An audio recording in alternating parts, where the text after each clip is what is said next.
Welcome, all my Growtopians. Today we're actually starting our planting for October a little early, as we're getting ready to get into the spooky season. It is the end of September, it's the 29th, and on Tuesday is the first day of October. Now, of course, I could wait till Tuesday to start this, but usually after I get home from work, the last thing I really feel like doing sometimes is sitting down and going through all the seeds that we're going to plant for the month of October. So let's get started. The first thing that we're going to do is we're going to jump straight into our Bible to see what we're planting and where it's going to go.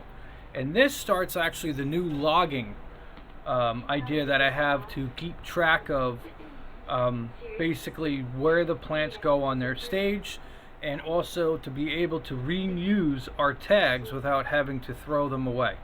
So first things first is let's get to the first page of what we're planting in October, which is here. Okay? This is our list of what we're planting in October. Now, the first thing we have on our list is spinach. It's pods. Temperature is 70 to 75. That you want to keep track of, because that will tell me if I'm going to be running the heat mat or not. Now, as before we watched in the last video, is the temperature that's going on right now inside of the nursery is sitting around that temperature, which is great. That means we don't have to run the heat mats. That's also one less power draw on your system. Anything that's winter related, you're looking at Bloomsdale, giant winter spinach. They're more cold hardy. Next thing that we have is lettuce. You could do this direct or you could do it in pods. It doesn't really matter. I like starting lettuce off in pods because I can take that pod and then I can stick it any place that I want. It's the only reason why I do like starting lettuce as a pod versus direct sowing it. Anything that's cold hardy, romaine, or even butterhead, we got some of those. Next thing we're looking at is for October is kale. It's also, we're going to start that in pods, 70 to 75 degrees. Swiss chard, anything that's kind of fast growing, 70 to 75 degrees as well. And then radishes you could also plant, and you want to look for something that will grow pretty quickly, basically that's like 25 days or less to harvest. And the two of them that we're looking at for radishes are the Cherry Belle and the French Breakfast. There's the two that I'm using. The Cherry Belle is 21 days till maturity and 28 days for the French Breakfast. So those fit in perfectly onto that spectrum. Other stuff that you could also do in October is turnips. They like 75 to 80 degrees. I'm going to be planting them in the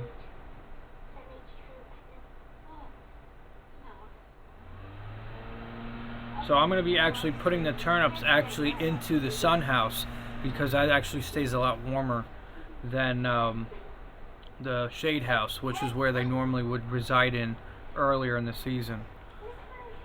Parsley and cilantro, I already got those going right now in the greenhouse, so I don't need to really worry about those. I could actually direct sow more of those as well and then bring them indoors. Arugula, I showed that in the last video. That's an October to November one. I have it listed down as pods, but I did actually direct sow it, and so that's really it. So before we get into that, the next thing I want to look at that we have here is our logging system that we're going to be starting to do. And this is something I suggest people to really kind of start looking at possibly doing on their own, to keep track of what plants you have, where they're going, and you can follow the progress of them. So what we have is this logging system on this page, and it might be a little tough for you guys to see it. I'm going to try to zoom in a little bit of it, and you can actually see the tracking of each plant that we're going to put down here. So first spot that says is the plant, the temperature, the sow date was when it goes into the pods or the ground, the shelf if it's in the nursery, what shelf it is. Each shelf has a different number. Germination date is the first time I see the height of the plant getting above it. Greenhouse date is when it gets transplanted into the greenhouse for the time being. What zone is it in the greenhouse, because each greenhouse has a different zone on where things are. Then we have the transplant date, which is when it gets transplanted from the greenhouse to where it's going to stay, which is basically out in the orchard. What zone is it going to be in that section, because all those spots are numbered as well. And then the last two boxes, one is estimated harvest date and the last one is harvest date. Now the reason why you want to have these two on there is for this exact reason. If you look at the French breakfast, it says 28 days. So you take 28 days from the day that it germinated, because that's where it starts. So once we get that day that it's going to germinate, then you're going to look at 28 days from there, and that'll be your estimated harvest date. Then when that harvest date comes around and you look at your list and you go, ooh, it's going to be ready tomorrow, right? And you go out there tomorrow and it's not ready, but it's ready 2 weeks from tomorrow. You take it, you take one, you bite it. I'm going to write that down as my harvest date, because I want to see what's the difference between what it tells you and what actually happens.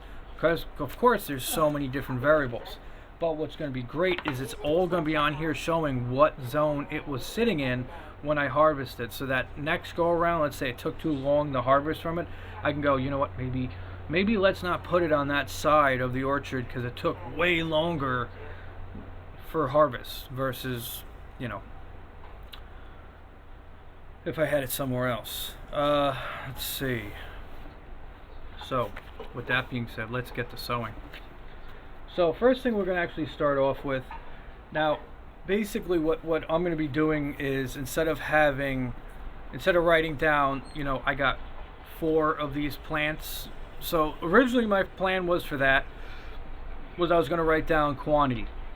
So I was going to say, let's say I did like basil. So let's say I wrote basil down and quantity planted was 12, but only 3 of them took off.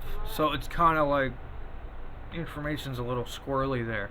I rather write down 12 entries, because not all of them are going to sprout at the same time. How do I know which one is which? Well, it's going to sit like that on the tray.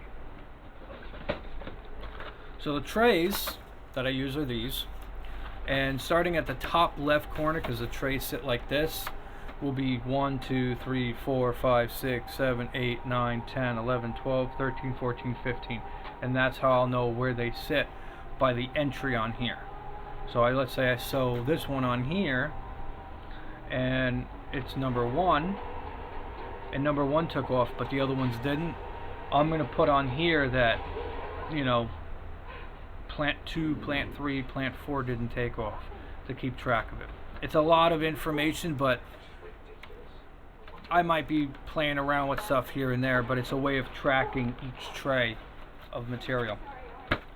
So we're going to grab our tray and put our tray on top of our tray. Let's see if you guys can try to see this. It's a little tough because I'm sitting kind of low and I'm doing this on my couch, which I normally never do, as I got other stuff going on my computer as well that I gotta attend to here and there.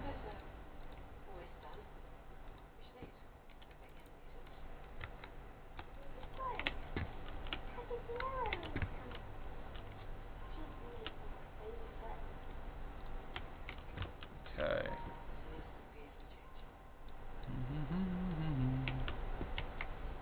I have to select some stuff that I'm doing over here as well. Alright, that looks good. Okay. So, one of the things is that a lot of the pods that I had that didn't take off due to wrong information from people, early fertilizing when I shouldn't have, and then also just not proper watering. Once you have the pods going and you have the humidity dome on top, one of the best things you want to do is just keep an eye on the water. Now, with the humidity on top, dome on top, it will keep them moist longer, and just play with the vents on how much moisture you want to come out of there. You never want stuff to dry out, but you also never want stuff to be too soggy, so you got to find that little equal medium. So the first thing that we're actually going to start off with, now what's comically is that I was told a lot to take my spinach and put it in the refrigerator, and it stimulates it to making it think that it went through the winter. And when I did that, nothing happened. So, not doing that again. And that also goes for the beets too. I was told to soak your beet seeds in water and then plant them, and I did that, and made the beets like I think another 3 to 4 weeks before they germinated. But when I took it from the seed packet, put it in the soil, they germinated within 7 days. So it could have been just the seeds or just, I don't know. So let's grab some pods. So grab them out of my water that I have over here. I'm going to stick them in my tray. I got a bucket of water sitting next to me, and as you can see, they're nice and soggy. I'm just going to fill up the tray quick.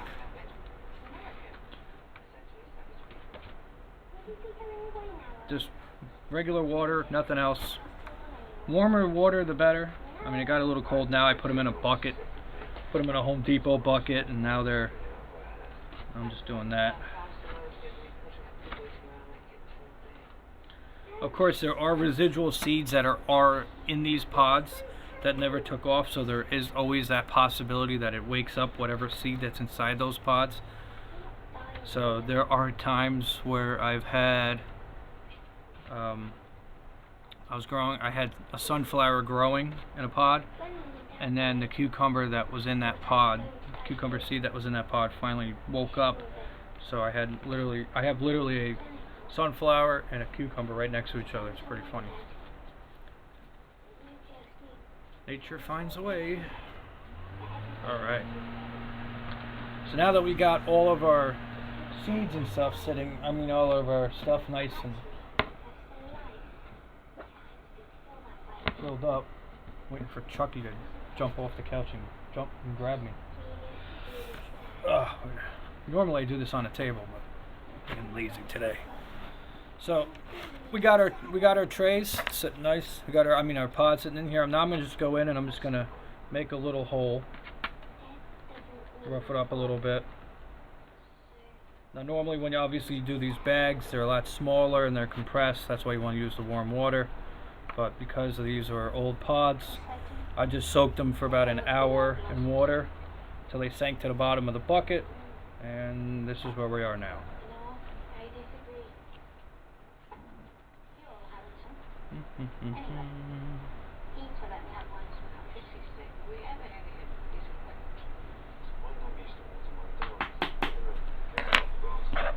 Okie dokie.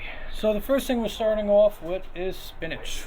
Now we have Burpee's Bloomsdale long-standing spinach. Harvest is 40 to 48 days. 6 hours plus of sunlight. Sow in rows 2.5 apart. Cover with 1/2 inch of finely damp wet soil. Seedlings emerge in 7 to 14 days.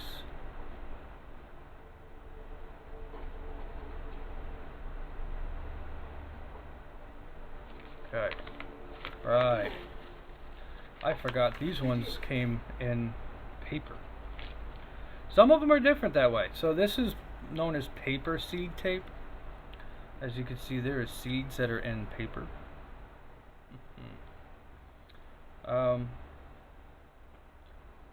Very interesting to say the least. Not sure why they do it. Can't tell you that one.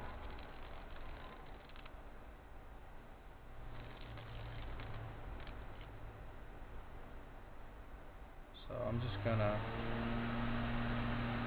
take 3 seeds, because I got a lot of these bags. So I'm just gonna take these 3 seeds. And I'm just gonna kind of fluff them up a little bit, stick them in the pod, cover that with soil. 2, 3.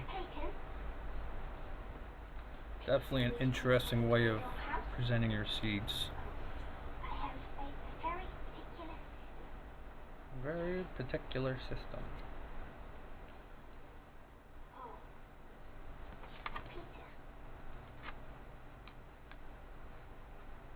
Let's see.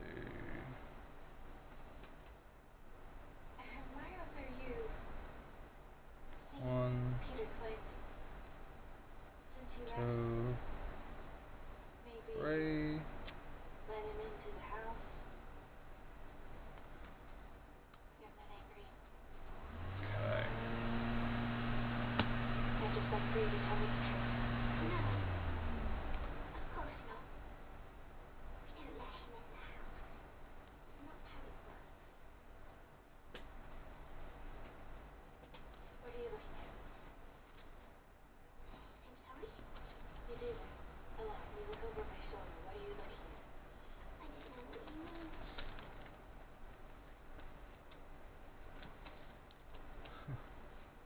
Things that freak you out.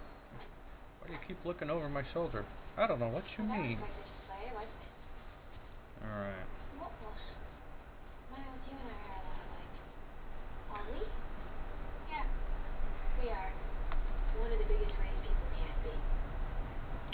Now, I'm not going to show you all of these, but I'm just going to show you a little bit here so this video doesn't turn into 3 hours long of you watching me watching TV while I'm doing this at the same time. Okay, so that one's good, that's done. And I have another seed packet of the same one as the Bloomsdale. These ones are without that taping. I guess it's a taping, it's like so you can lay it down in the soil so that they're equally spaced versus just having a bag full of seeds. But I also use the back of the seed packet that has all the information on spacing, depth, days of germination. This says actually direct sow instead of pods, sun/partial shade. So, but I'm going to leave that there. Now what we're going to do is we're actually just going to grab our tags.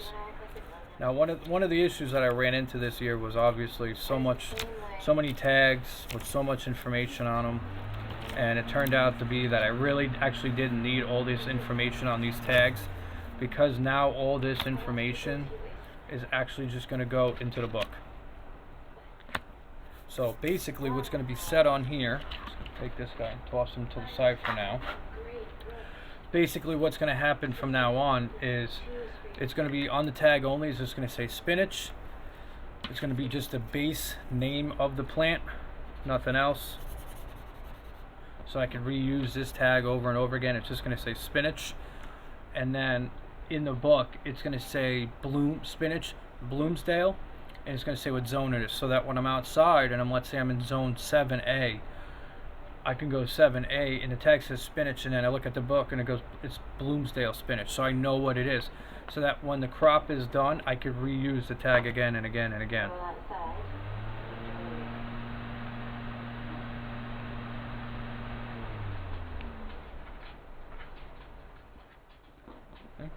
Spinach. Just gonna stick it right in the tray. Oh, there she is. Take it. Somebody's wanted the same bale And write the rest of them out. Rest of them else out.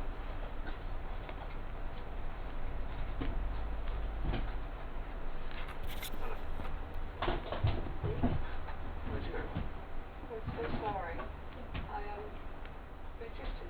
don't know why my H's are looking like N's.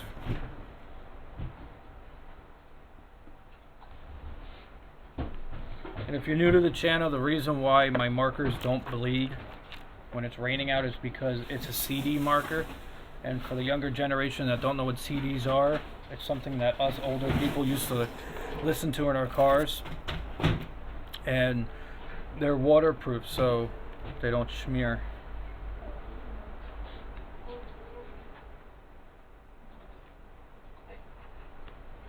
I also still have a TV that has a back to it. Works, right? Alright.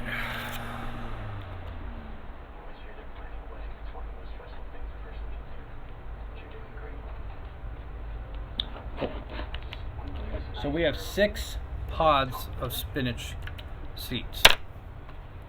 Now we go to the book. So we grab our Bible and we're going to flip to the page that we were talking about that shows the tracking of the plants. Okay? So first thing we're going to write out is spinach, and it's a Bloomsdale.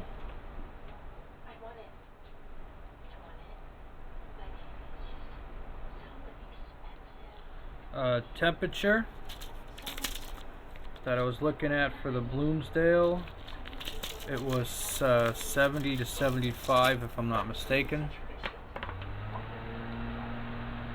So temp we're looking at is 70, 75. The sow date is today, which is the 29th.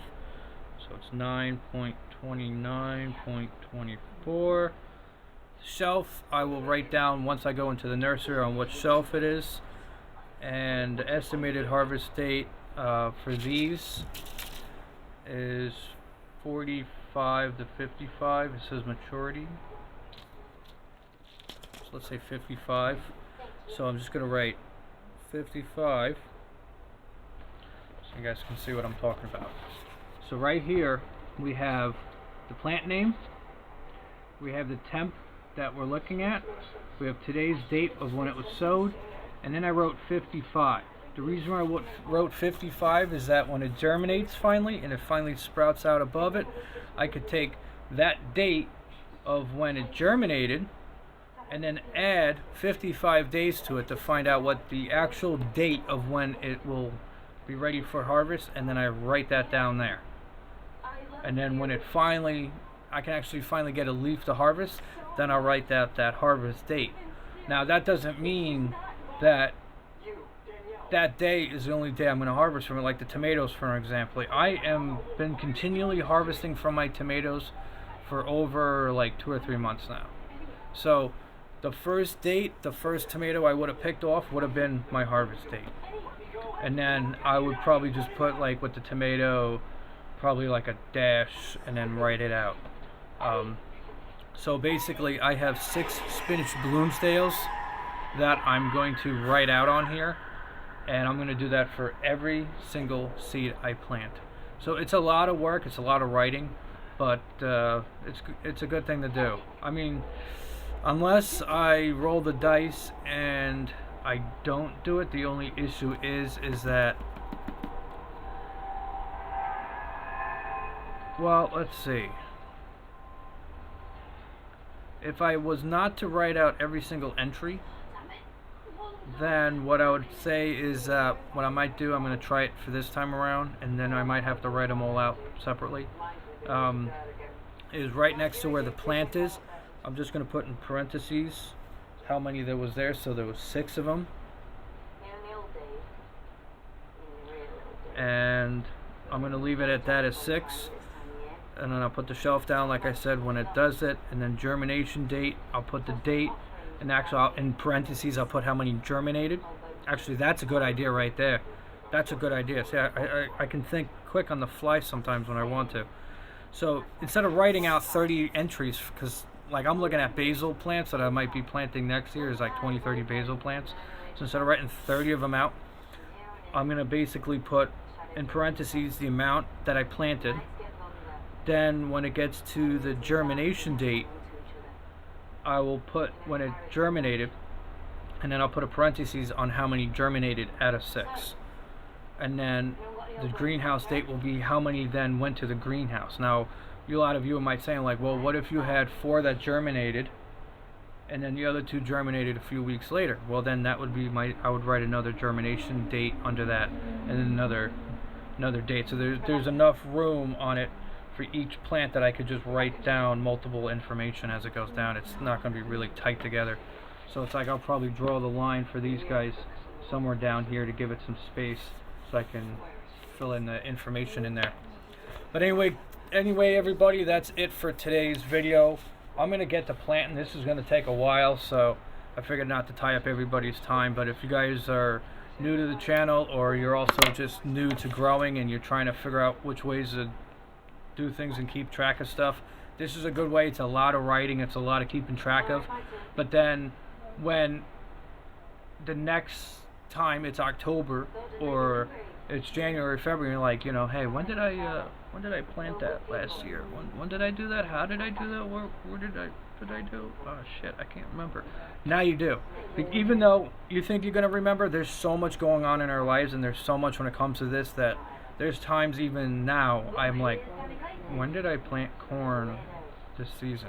because it took off great, but I didn't plan it the right way, which next year I got a whole new system that I'm going to be doing, so that I'm really psyched about that. But anyway, guys, like, subscribe, share it with your friends and family. Check out the rest of the videos, and get out there and start growing. So this is Mike over here at Growtopia. And anybody else that's scared of the dolls in the back, don't worry, they only move around at night. Have a good one.